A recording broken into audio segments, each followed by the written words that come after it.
You have been taught your entire life that dinosaurs were wiped out by an asteroid millions of years before the first human took a breath. You have been told that the Bible completely ignores these magnificent beasts, treating them as if they never existed.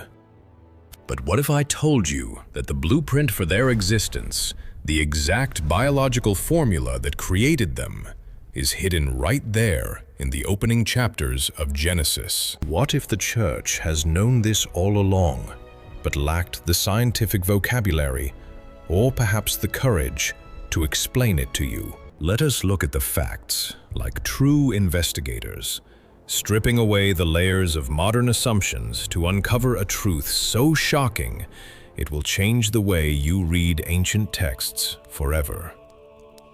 To understand this mystery, we must first look at a fundamental rule of biology.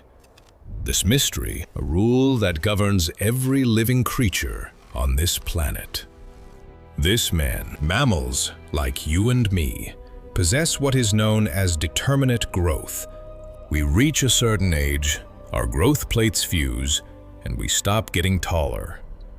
We reach our genetic limit. You find, but there is a classification of animals that completely defies this rule. Not reptiles. Snakes, lizards, crocodiles, and turtles possess what scientists call indeterminate growth. Now, as long as a reptile is alive, it never stops growing. Its body continuously adds mass, expanding its skeletal structure year after year until the day it dies. Usually, in our modern world, disease, predators, or the harsh climate will kill a reptile before it can reach a truly terrifying size. But hold that biological reality in your mind, and let us open the most debated book in human history. I want you to travel back to the world as it was first formed, long before the catastrophic flood of Noah. Close your eyes. Shitomi-man. Imagine the earth, not as you know it today, but as it is explicitly described in Genesis chapter 1, verses 6 and 7. God said, "Let there be a firmament in the midst of the waters, and let it divide the waters from the waters." God said, thus God made the firmament, and divided the waters which were under the firmament from the waters which were above the firmament. This is not just poetic language. Ancient scholars and modern creationist scientists point to this exact verse as evidence of the canopy theory. Before the flood, the earth was surrounded by a massive protective shield of atmospheric water or ice, suspended high above the ground. The flood, this canopy created a global hyperbaric chamber, enclosing the entire planet in a perfectly controlled environment. Now, there were no storms. There was no freezing winter or scorching summer heat. It never even rained. The Bible clearly states in Genesis chapter 2 that a mist went up from the earth and watered the whole face of the ground. Imagine walking into this ancient world. The atmospheric pressure would be nearly double what you feel right now, pushing rich, intoxicating levels of oxygen deep into your lungs with every single breath. The sky above you would not be our familiar pale blue, but a deep, luminescent magenta, glowing softly with the filtered light of a sun shielded by that massive expanse of water. This was a flawless, terrifyingly perfect greenhouse. Harmful ultraviolet radiation from the sun, which causes cellular mutation and aging in our modern bodies, was completely blocked. In this hyper-oxygenated, high-pressure Eden, cellular decay was almost non-existent. This is the exact reason why the genealogies in Genesis record human lifespans that seem completely impossible to our modern minds. This Adam lived for 930 years. Who thinks that? Seth lived for 912 years. We have Methuselah. The oldest recorded human lived for an astonishing 969 years. They were breathing a different air, living under a different sky. Now, let us return to the biological fact we established just a few moments ago.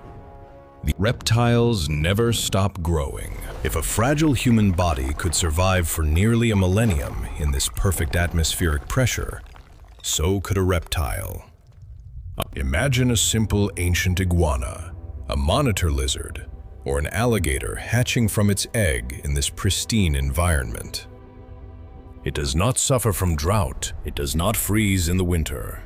It breathes air so rich in oxygen that its cellular regeneration outpaces any form of decay. It lives for 20 years and keeps growing. It lives for 100 years and keeps growing. It lives for 500 years, roaming through the dense, untouched ancient jungles, continuing to shed its skin and expand its bones. Now imagine that same reptile living for 900 years.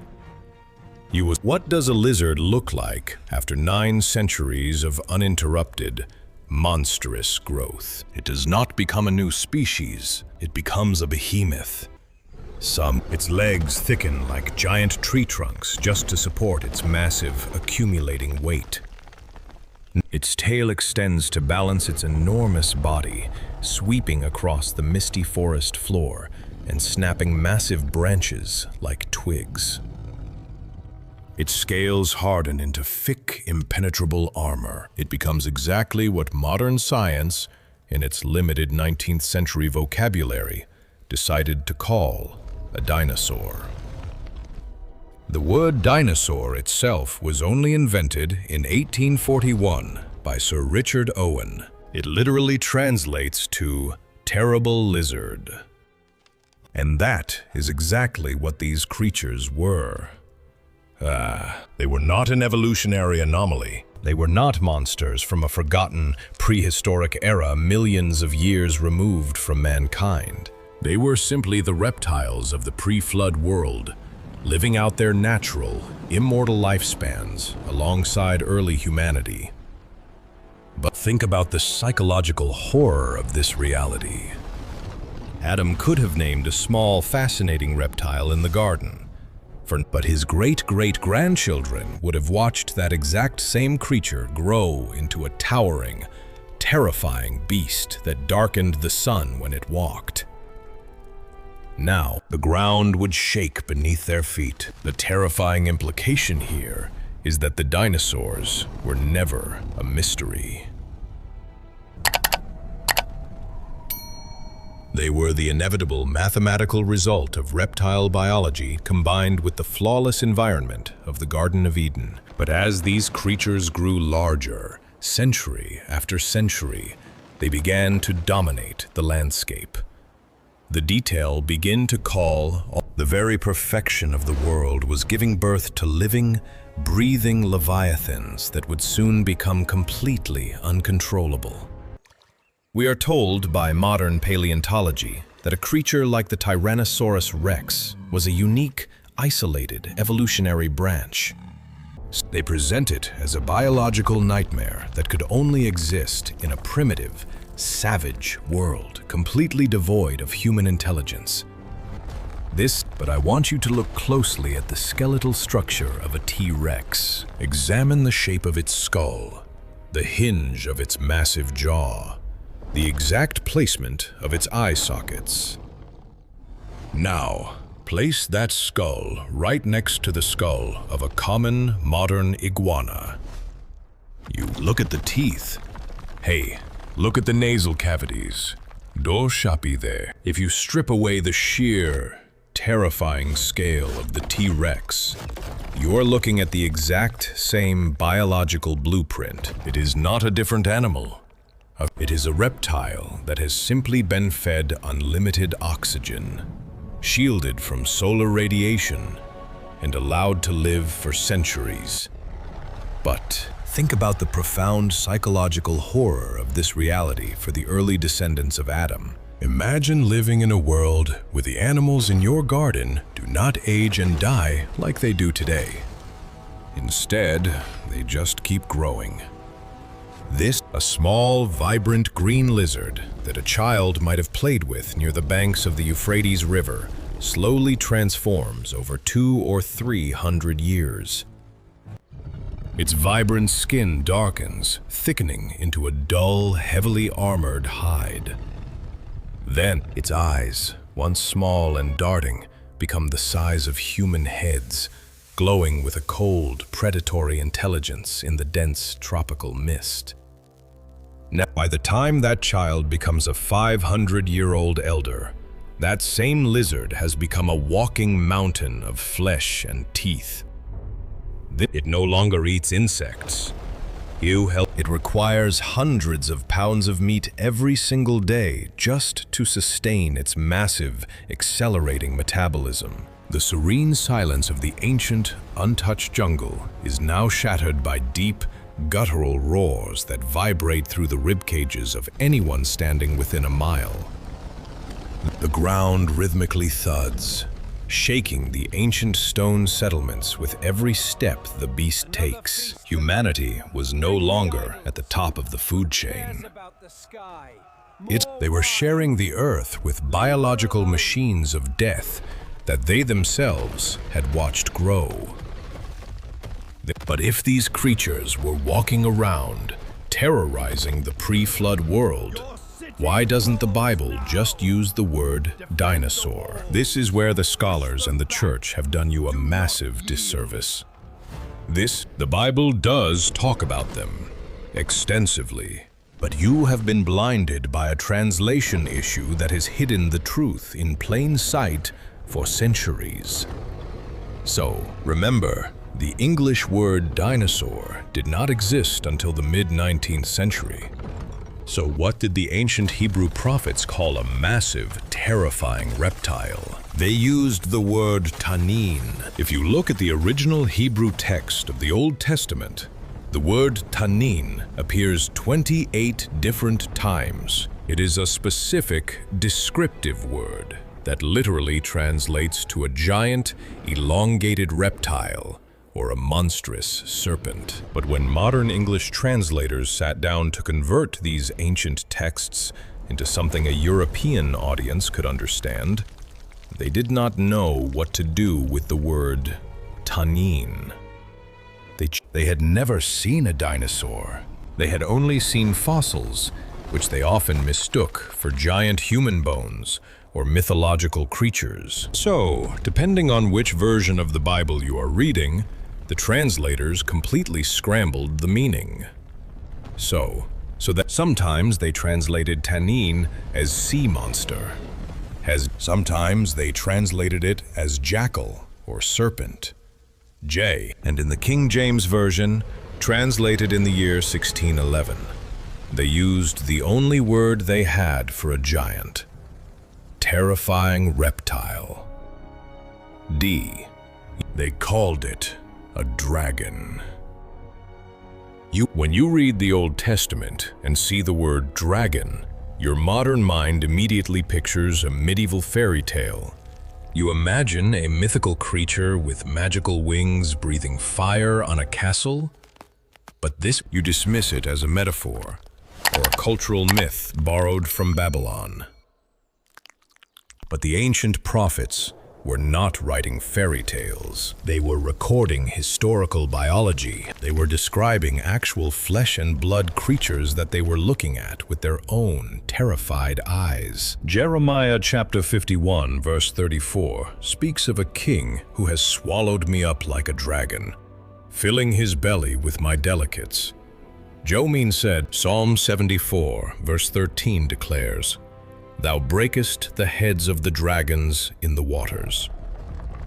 Isaiah 27 verse 1 prophesies about the Lord slaying the dragon that is in the sea.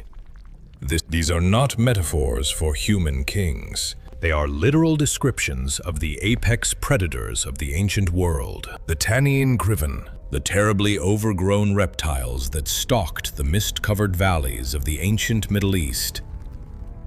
Docks. The church has quietly glossed over these verses, treating them as poetic imagery, because they are afraid of the scientific implications. They are afraid that if they admit the Bible describes giant reptiles, they will have to argue with the secular timeline of millions of years.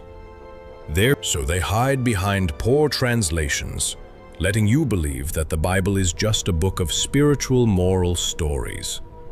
But the Bible is a fiercely accurate historical document. God did not hide the dinosaurs from us. He preserved their memory perfectly in the Hebrew text, waiting for a generation that finally had the paleontology to understand what tannin really meant. And if you think the word tannin is the only proof, you are completely unprepared for what God Himself says later in the Scriptures. Because God does not just give these creatures a generic name.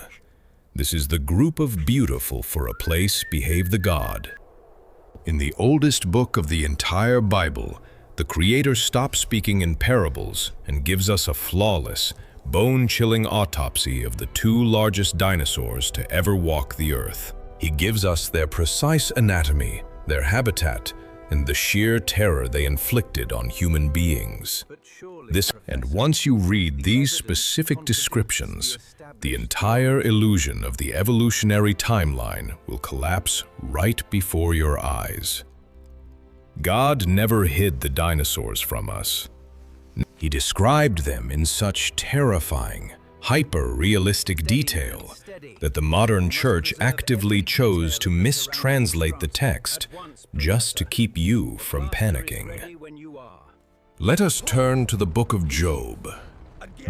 This is widely considered by biblical scholars to be the oldest written book in the entire Bible. It was recorded long before Moses, long before the Great Exodus, placing it dangerously close to the post-flood era. This was a time when the last remaining pockets of these giant reptiles might have still been roaming the earth, surviving in the isolated, mist-covered valleys of the ancient Middle East. Then, in Job chapter 40, God is speaking directly to a man who has lost absolutely everything. God is answering Job out of a violent whirlwind, demanding his full attention. And to prove his absolute, terrifying sovereignty over the physical universe, God does not point to a lion. He does not point to a bear or an elephant. He commands Job to look at a very specific, monstrous creature. God says, "Behold now Behemoth, which I made with thee." Now, if you look at the footnotes of almost any modern study Bible, the well-meaning scholars will try to calm you down. They will tell you that Behemoth is probably just a hippopotamus, or perhaps a large elephant. This is a desperate, intellectual lie. It is a biological impossibility, and anyone who actually reads the original text knows it immediately. Let us look at the exact anatomical description God provides in verse 17. He moveth his tail like a cedar. I want you to pause and really think about that comparison. Look at a hippopotamus. Look at an elephant. An elephant has a tiny, fragile, rope-like tail that it uses to swat flies away from its back. A hippopotamus has a fleshy, ridiculous little flap of skin that is barely noticeable. Does that look like a cedar tree to you? A cedar of Lebanon was a massive, towering tree that the ancients used to build gigantic temples and palaces. Its trunk was thick, rigid, and unbending. There is only one classification of animal in the entire history of this planet that possesses a tail massive enough, thick enough, and long enough to be accurately compared to a swaying cedar tree. A sauropod, deigned the text, a brachiosaurus or a diplodocus. Imagine the terrifying reality of this scene. Job is standing in the dirt, the wind howling around him. The air suddenly grows incredibly heavy. almost suffocating. The ground beneath his bare feet begins to tremble, starting as a low vibration and building into a deep, rhythmic thud that shakes his very bones. The ancient, towering trees of the valley begin to snap and crash to the ground like brittle twigs. The cream of a mountain of gray, leathery flesh steps out of the thick fog. It is 30 meters long. Oh, its massive neck stretches higher than the tallest canopy, blocking out the sun. Its sheer physical mass displaces the air around it, creating a low, rumbling frequency that makes Job's chest ache with sheer terror. God tells Job that this creature eats grass like an ox, and that its bones are as strong pieces of brass. Its bones are like bars of iron. That no ancient man with a primitive bronze spear could ever hope to pierce that hide. God is telling Job, look at this living, breathing sauropod. I made it. Don't. You cannot even comprehend its size, let alone attempt to control it. How then can you possibly question my design for your life? But the sheer terror of God's biology lesson does not stop on dry land. In the very next chapter, Job 41, God shifts his focus from the trembling earth to the deep, dark, churning waters of the ancient oceans. He asks Job a question that has haunted sailors and navigators for centuries. Canst thou draw out Leviathan with a hook? Leviathan is not a crocodile, and it is certainly not a whale. God describes a terrifying apex marine predator with tightly sealed scales, so close together that no air can come between them.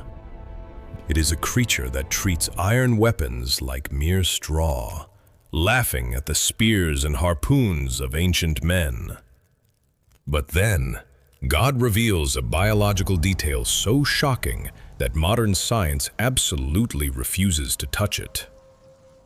My name, verses 19 through 21, explicitly state a horrifying reality. This is an odor. Out of his mouth go burning lamps, and sparks of fire leap out. For out of his nostrils goeth smoke, as out of a seething pot or cauldron. His breath kindleth coals, and a flame goeth out of his mouth. You have been taught by secular science that fire-breathing dragons are purely fictional, a product of medieval fantasy. But let us look at the actual limits of real biology. So, the bombardier beetle, a tiny insect, mixes two highly volatile chemicals in its abdomen to spray boiling, toxic liquid at its enemies at 212 degrees Fahrenheit. Electric eels generate hundreds of volts of pure electricity from their own biological cells to stun their prey. Is it really so scientifically impossible that a massive, ancient marine reptile possessed a biological combustion chamber? Look at the fossilized skulls of massive prehistoric predators like the Spinosaurus, the Kronosaurus, or the Parasaurolophus. Paleontologists are constantly finding strange, unexplained hollow chambers and massive, complex nasal cavities in these fossilized skulls. Mainstream science hastily assumes these chambers were just for making loud mating calls or regulating body temperature. But what if those hollow bone chambers were biological gas bladders? What if these massive creatures naturally produced methane gas through their gigantic digestive tracts, storing it safely in those skull cavities? When threatened, they could expel this highly flammable gas, igniting it by snapping their heavily mineralized, rock-hard teeth together to create a biological spark. Imagine an ancient wooden ship sailing through the pitch-black waters of the Mediterranean. Suddenly, the water around them begins to boil and hiss. A massive, armored head rises from the dark depths. With a deafening roar shakes the ship, and a stream of biological fire illuminates the night sky, turning the ocean surface into a burning inferno. God was not speaking in metaphors to Job. He was giving him a terrifyingly accurate, scientifically sound lesson on the apex predators of the pre-flood world. The sauropods and the massive, fire-breathing marine reptiles were absolutely real. They were walking the earth. No, they were hunting in the ancient oceans. Now, and human beings were completely, utterly helpless against the sheer magnitude of their existence. If Noah was explicitly commanded by God to take 2 of every living creature onto the massive wooden ark to preserve their lineage, why did the dinosaurs not make the final cut? You have likely heard the Sunday school joke that they were simply too big to fit through the door, or that they would have sunk the boat. But the reality is far more terrifying and entirely intentional. The Great Flood, described in Genesis, was not just a moral judgment on human wickedness. It was a targeted, meticulously engineered planetary extermination event. The flood was a hard reset, a biological cleansing specifically designed to wipe these towering, uncontrollable reptilian monsters off the face of the earth permanently. To understand why this extreme measure was necessary, you must look at what the earth had become in the final days before the floodwaters fell. Genesis chapter 6, verse 13 paints a very grim picture. God says to Noah, "The end of all flesh is come before me, for the earth is filled with violence through them. And behold, I will destroy them with the earth." It does not just say the earth was filled with human sin. It says all flesh had corrupted its way. The delicate, perfect balance of the original creation had completely collapsed. The ancient, mist-covered valleys were no longer peaceful paradises. They had become absolute hellscapes.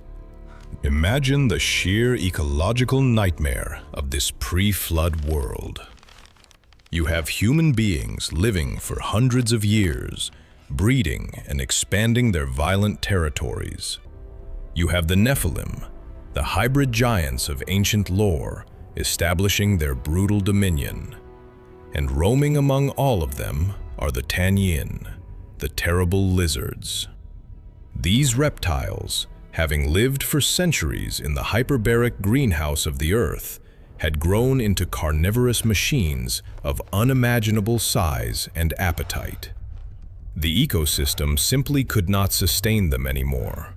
A pack of overgrown theropods, creatures we would classify today as velociraptors or tyrannosaurs, required thousands of pounds of raw meat daily. They were stripping the forests bare. They were hunting human settlements. The earth was quite literally being eaten alive by its own immortal creations.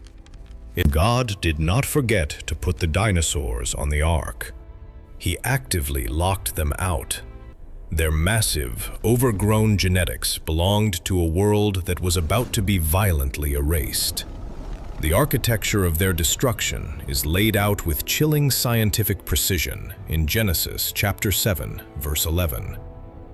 In the 600th year of Noah's life, in the 2nd month, the 17th day of the month, the same day were all the fountains of the great deep broken up, and the windows of heaven were opened. This was not a gentle rising tide caused by 40 days of heavy rain. This was a catastrophic, dual-pronged dismantling of the planet's entire atmospheric and geological structure. When the text says the windows of heaven were opened, it is describing the sudden, violent collapse of the protective water canopy that had encased the earth since creation.